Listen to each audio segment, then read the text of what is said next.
Today, I want to talk about the ethical stakes of native advertising. The FTC highlights the ethical issues surrounding native advertising, asking, quote, as native advertising evolves, are consumers able to differentiate advertising from other content? End quote. As in most ethical cases, there's a larger implication or reason why we need to get into the nitty-gritty of our communication.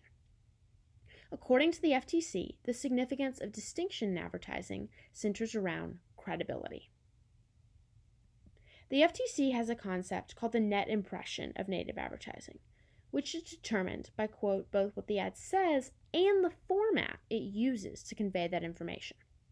Let's see how that works in practice by looking at a few examples from Politico, one of which you can see here from today's homepage on the Politico website. Here's a checklist we'll use to examine the ethics of Politico's native ads.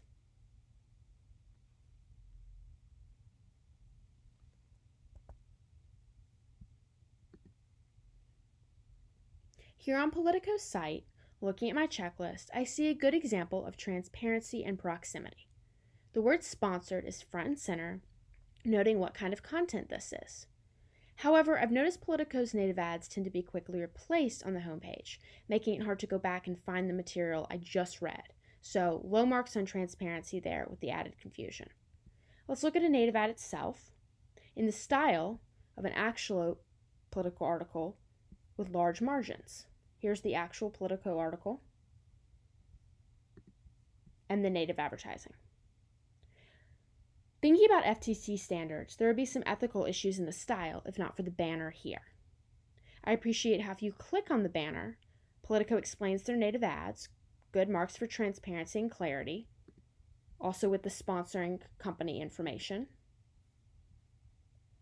But they could have improved by placing this information directly on the native ad.